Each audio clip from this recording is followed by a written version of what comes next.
देव को प्रसन्न करने का सर्वश्रेष्ठ मंत्र है। यह लोगों को सभी प्रकार की बीमारियों से छुटकारा दिलाता है और सुख तथा कल्याण के साथ साथ मानसिक और शारीरिक शक्ति भी प्रदान करता है। प्रतिदिन सूर्य मंत्र का जाप करने से भी लोगों को समृद्धि प्राप्त करने में मदद मिलती है। यह न केवल लोगों के मन में आए आत्मसंदेह को दूर करता है, बल्कि मानसिक संकटों को भी दूर करने में सहयोग करता है।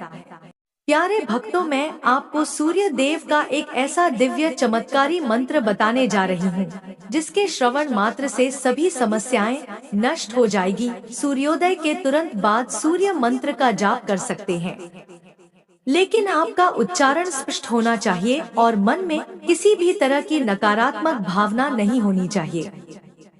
सूर्य मंत्र का उच्चारण करने वाले लोगों को यह भी ध्यान रखना चाहिए कि वे सकारात्मकता को अवशोषित करते हैं, इसलिए ध्यान करते समय खुद को शांत रखना चाहिए। प्यारे भक्तों, यह व्यक्ति को ब्रह्मांड के प्रति आभार व्यक्त करने और उन्हें स्वास्थ्य तथा शांति का भंडार बनने में मदद करता है। इसका अर्थ यह है कि सूर्य देव एकमात्र ऐसे भगवान हैं जो रोगों को दूर करते हैं और पूरी दुनिया को पुनर्जीवित करेंगे। इसी वजह से प्रत्येक व्यक्ति को धन, स्वास्थ्य और लंबी आयु के लिए सूर्य देवता का ध्यान करना चाहिए। सूर्य देव का आशीर्वाद और शक्ति पाने के लिए लोग इस मंत्र का उच्चारण करते हैं। सूर्य देव अपने भक्तों के अशांत मन को शांत करते हैं और उनकी जिंदगी में सकारात्मकता लाते हैं। ज्योतिष में कई सूर्य मंत्र हैं। प्रत्येक मंत्र का अपना अर्थ और प्रभाव है।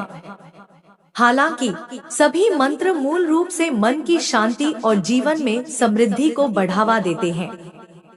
इसके अलावा नियमित सूर्य मंत्रों का उच्चारण करने से बेहतर स्वास्थ्य लाभ होता है और इससे भक्ति के प्रति उनकी आस्था बढ़ती है। यह मान्यता है कि सूर्य देव प्रकाश और ऊर्जा के प्रदाता है। यह भी प्रचलित है कि सूर्य देव एकमात्र ऐसे देवता हैं जिन्हें मनुष्य अपनी नग्न आंखों से देख सकता है। प्रत्यक्ष दैवम, जो लोग नियमित रूप से सूर्य मंत्र का उच्चारण करते हैं, सूर्य देव उनके जीवन से अंधकार को दूर करते हैं। सूर्य देव के तेज प्रभावों के कारण ही देश के विभिन्न हिस्सों में उन्हें अर्का और मित्रा के नाम से जाना जाता है। योग में मन और आत्मा को एकाग्र करने के लिए मंत्रों का उपयोग किया जाता है। यह प्राणायाम और ध्यान केंद्रित करने में भी मदद करता है। हिंदू धर्म में सूर्य देवता की पूजा करने के लिए सूर्य मंत्र का उच्चारण किया जाता है। सूर्य सबसे शक्तिशाली ग्रहों में से एक है, क्योंकि यह मौसम पर राज करता है। यह मानव जाति की भोजन आपूर्ति के लिए फसल की पैदावार करता है। इसके अलावा और भी कई कारणों से सूर्य देव की पूजा की जाती। अगर आप किसी संपत्ति को प्राप्त करना चाहते हैं, लेकिन आपकी कोशिश नाकाम हो रही है, या किसी नौकरी में प्रमोशन चाहते हैं, कर्ज इत्यादि में घिरे हुए हैं, पुत्र की नौकरी नहीं लग रही है, कन्या का विवाह नहीं हो रहा, समस्त परेशानियां का निवारण इस मंत्र में है। इस मंत्र को प्रतिदिन अगर आपने 21 दिन लगातार कर लिया तो आपको अवश्य लाभ मिलेगा। आज के दिन अगर हम उनके मंत्रों का जाप श्रद्धा पूर्वक 108 बार करें तो हमारे मन चाही मनोकामनाएं पूर्ण होंगी, लेकिन मंत्र को सच्चे दिल से और श्रद्धा पूर्वक करें। अगर आपके पास वक्त नहीं है तो आप इस मंत्र को मोबाइल में चलाकर छोड़ दीजिए। श्रवण मात्र से प्रभु श्री राम की कृपा प्राप्त होगी और आपके सभी बिगड़े काम बनेंगे। तो चलिए भक्तों, मंत्र को शुरू करते हैं। तो चलिए प्यारे भक्तों, शुरू करते हैं। वह मंत्र जिसके श्रवण मात्र से हमारे जीवन में से अंधकार हमेशा के लिए मिट जाएगा। लेकिन उससे पहले अगर आपको हमारी वीडियो पसंद आई है तो सच्चे दिल से एक लाइक, मेरे भक्ति सागर चैनल को सब्सक्राइब और कमेंट में राधे राधे अवश्य लिखें। ओम ह्रीं ह्रीं सूर्याय सहस्त्रकिरणाय मनोवांछित फलं देहि देहि स्वाहा। ओम ह्रीं ह्रीं सूर्याय सहस्त्रकिरणाय मनोवांछित फलं देहि देहि स्वाहा। ॐ ह्रीं ह्रीं सूर्याय सहस्रकृणाय मनोवाञ्छितफलं देहि देहि स्वाहा। ॐ ह्रीं ह्रीं सूर्याय सहस्रकृणाय मनोवाञ्छितफलं देहि देहि स्वाहा। ॐ ह्रीं ह्रीं सूर्याय सहस्रकृणाय मनोवाञ्छितफलं देहि देहि स्वाहा। ॐ ह्रीं ह्रीं सूर्याय सहस्रकृणाय मनोवाञ्छितफलं देहि देहि स्वाहा। ॐ ह्रीं ह्रीं सूर्याय सहस्रकृणाय मनोवाञ्छितफलं देहि देहि स्वाहा। ॐ ह्रीं ह्रीं सूर्याय सहस्रकृणाय मनोवाञ्छितफलं देहि देहि स्वाहा। ॐ ह्रीं ह्रीं सूर्याय सहस्रकृणाय मनोवाञ्छितफलं देहि देहि स्वाहा।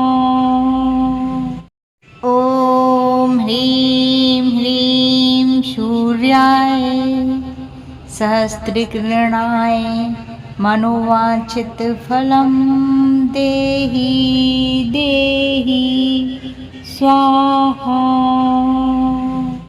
ॐ ह्रीं ह्रीं सूर्याय सहस्रकृणाय मनोवाञ्छितफलं देहि देहि स्वाहा। ॐ ह्रीं ह्रीं सूर्याय सहस्रकृणाय मनोवाञ्छितफलं देहि देहि स्वाहा। ॐ ह्रीं ह्रीं सूर्याय सहस्रकृणाय मनोवाञ्छितफलं देहि देहि स्वाहा। ॐ ह्रीं ह्रीं सूर्याय सहस्रकृणाय मनोवाञ्छितफलं देहि देहि स्वाहा। ॐ ह्रीं ह्रीं सूर्याय सहस्रकृणाय मनोवाञ्छितफलं देहि देहि स्वाहा। ॐ ह्रीं ह्रीं सूर्याय सहस्रकृणाय मनोवाञ्छितफलं देहि देहि स्वाहा। ॐ ह्रीं ह्रीं सूर्याय सहस्रकृणाय मनोवाञ्छितफलं देहि देहि स्वाहा। ॐ ह्रीं ह्रीं सूर्याय सहस्रकृणाय मनोवाञ्छितफलं देहि देहि स्वाहा। ॐ ह्रीं ह्रीं सूर्याय सहस्रकृणाय मनोवांछित फलं देहि देहि स्वाहा।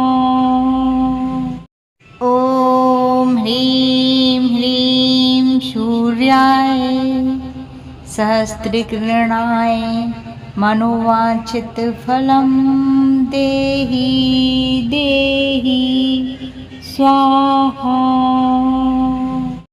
ॐ ह्रीं ह्रीं सूर्याय सहस्रकिरणाय मनोवांछित फलं देहि देहि स्वाहा। ॐ ह्रीं ह्रीं सूर्याय सहस्रकिरणाय मनोवांछित फलं देहि देहि स्वाहा। ॐ ह्रीं ह्रीं सूर्याय सहस्रकिरणाय मनोवांछित फलं देहि देहि स्वाहा। ॐ ह्रीं ह्रीं सूर्याय सहस्रकिरणाय मनोवांछित फलं देहि देहि स्वाहा। ॐ ह्रीं ह्रीं सूर्याय सहस्रकिरणाय मनोवांछित फलं देहि देहि स्वाहा। ॐ ह्रीं ह्रीं सूर्याय सहस्रकिरणाय मनोवांछित फलं देहि देहि स्वाहा। ॐ ह्रीं ह्रीं सूर्याय सहस्रकिरणाय मनोवांछित फलं देहि देहि स्वाहा। ॐ ह्रीं ह्रीं सूर्याय सहस्रकिरणाय मनोवांछित फलं देहि देहि स्वाहा। ॐ ह्रीं ह्रीं सूर्याय सहस्रकिरणाय मनोवांछित फलं देहि देहि स्वाहा। ॐ ह्रीं ह्रीं सूर्याय सहस्रकिरणाय मनोवांछित फलं देहि देहि स्वाहा। ॐ ह्रीं ह्रीं सूर्याय सहस्रकिरणाय मनोवांछित फलं देहि देहि स्वाहा। ॐ ह्रीं ह्रीं सूर्याय सहस्रकिरणाय मनोवांछित फलं देहि देहि स्वाहा। ॐ ह्रीं ह्रीं सूर्याय सहस्रकिरणाय मनोवांछित फलं देहि देहि स्वाहा। ॐ ह्रीं ह्रीं सूर्याय सहस्रकिरणाय मनोवांछित फलं देहि देहि स्वाहा। ॐ ह्रीं ह्रीं सूर्याय सहस्रकिरणाय मनोवांछित फलं देहि देहि स्वाहा। ॐ ह्रीं सहस्रकृणाय मनोवांछितफलं देहि देहि स्वाहा। ॐ ह्रीं ह्रीं सूर्याय सहस्रकृणाय मनोवांछितफलं देहि देहि स्वाहा। ॐ ह्रीं ह्रीं सूर्याय सहस्रकृणाय मनोवांछितफलं देहि देहि स्वाहा। ॐ ह्रीं ह्रीं सूर्याय सहस्रकृणाय मनोवांछितफलं देहि देहि स्वाहा। ॐ ह्रीं ह्रीं सूर्याय सहस्रकृणाय मनोवांछितफलं देहि देहि स्वाहा। ॐ ह्रीं ह्रीं सूर्याय सहस्रकृणाय मनोवांछितफलं देहि देहि स्वाहा। ॐ ह्रीं ह्रीं सूर्याय सहस्रकृणाय मनोवांछितफलं देहि देहि स्वाहा। ॐ ह्रीं ह्रीं सूर्याय सहस्रकृणाय मनोवांछितफलं देहि देहि स्वाहा। ॐ ह्रीं ह्रीं सूर्याय सहस्रकृणाय मनोवांछितफलं देहि देहि स्वाहा। ॐ ह्रीं ह्रीं सूर्याय सहस्रकृणाय मनोवांछितफलं देहि देहि स्वाहा। ॐ ह्रीं ह्रीं सूर्याय सहस्रकृणाय मनोवांछितफलं देहि देहि स्वाहा। ॐ ह्रीं ह्रीं सूर्याय सहस्रकृणाय मनोवांछितफलं देहि देहि स्वाहा। ॐ ह्रीं ह्रीं सूर्याय सहस्रकृणाय मनोवांछितफलं देहि देहि स्वाहा। ॐ ह्रीं ह्रीं सूर्याय सहस्रकृणाय मनोवांछितफलं देहि देहि स्वाहा। ॐ ह्रीं ह्रीं सूर्याय सहस्रकृणाय मनोवांछितफलं देहि देहि स्वाहा। ॐ ह्रीं ह्रीं सूर्याय सहस्रकृणाय मनोवांछितफलं देहि देहि स्वाहा। ॐ ह्रीं ह्रीं सूर्याय सहस्रकृणाय मनोवांछितफलं देहि देहि स्वाहा।